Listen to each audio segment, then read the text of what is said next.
सर्वांगीण विकासासाठी ज्यांनी भरपूर निधी उपलब्ध दिला असे आपल्या महाराष्ट्र राज्याचे छत्रपती शिवाजी महाराज की जय भवानी जय शिवाजी। आवाज कुणाचा? शिवसेनेचा। आवाज कुणाचा? शिवसेनेचा। आपली निशाणे धनुष्यबाण। आपली निशाणे धनुष्यबाण।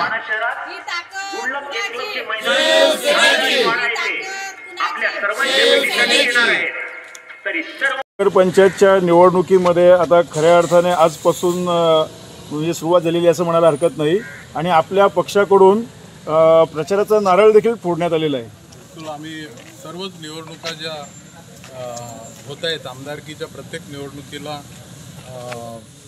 गावदेवी मंदिरामध्ये श्रीफल वाढून आणि देवीचं दर्शन घेऊन प्रचाराची सुरुवात करत असतो आणि देवीचा आशीर्वाद आणि या नगरातल्या वाडा शहराच्या नगरपंचायत हद्दीत राहणाऱ्या नागरिकांच्या आशीर्वादाने नेहमीच शिवसेनेला विजय मिळालेला आहे आणि म्हणून या ठिकाणी मतदारांच्या समोर जात असताना या वाडा शहरासाठीचं भरीव निधी ज्या ज्या रस्त्यावरून आपण चालणार आहे त्या रस्त्यावरचे कॉन्क्रीट रोड आणि या शहरात ज्या ज्या सुविधा देऊ शकल्या आहे नगरपंचायत त्या सर्व सुविधा एकनाथजी शिंदे साहेब नगरविकास मंत्री आमदार शांताराम मोरे आणि इथले आपले नगरसेवक सगळ्यांच्या माध्यमातून संदीप गणोरे असेल अनेक नगरसेवक जे आहेत त्यांच्या माध्यमातून या वाडा शहरासाठीचं जे काम जे आहे ते करण्याचा प्रयत्न जो आहे तो शिवसेनेच्या माध्यमातून केलेला आहे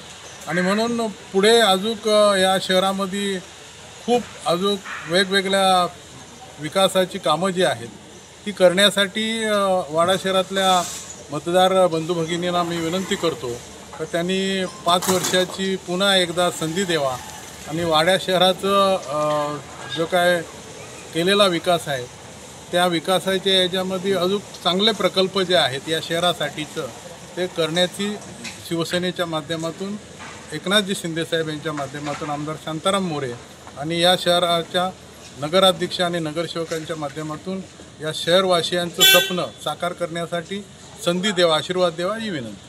मागील वेळेस जेव्हा निवडणुका झाल्या होत्या 2017ला तेव्हा शिवसेनेला घवघवीत यश मिळालं होतं। त्यावेळेस देखील राज्याचे जे आता उपमुख्यमंत्री आहेत एकनाथ शिंदे साहेब आले होते आणि त्यांनी सांगितलं होतं की हा आमचा गड आहे बालेकिल्ला आहे आणि यावेळेसही ते उद्या म्हणजे या ठिकाणी सभेसाठी येत आहेत। काय सांगतात याबद्दल? स्वाभाविकच आहे या महाराष्ट्राची एकनाथ शिंदे साहेबांची ओळख मुख्यमंत्री म्हणून आणि उपमुख्यमंत्री म्हणून लाडक्या बहिणींचा लाडका भाऊ आई ओळख त्यांची सगळ्यात मोठी ओळख आहे आणि या राज्यामधल्या संकटाच्या काळामध्ये नेहमीच आपला जीव धोक्यात घालून आणि पुढं राहणारा आणि संकटकाली सामान्य माणसाला आधार देणारा असे अनेक कितीतरी प्रसंग सांगण्यासारखे आहेत आणि योग्य निर्णय योग्य वेळेला या राज्याचे ते मुख्यमंत्री असताना त्यांनी घेतलेले आहेत आणि जनतेच्या प्रती एक आपला हक्काचा मुख्यमंत्री म्हणून त्यांची एक ओळख निर्माण झाली। मुख्यमंत्रीपद कधीही त्यांच्या डोक्यात गेला नाही आणि ते सहज मिसळून जाणारे मुख्यमंत्री म्हणून सामान्य माणसामध्ये त्यांची ओळख आहे। तर या वाडा शहरामध्ये ते आल्याने या शहराचं वातावरण बदलून जाईल अशी अपेक्षा आहे।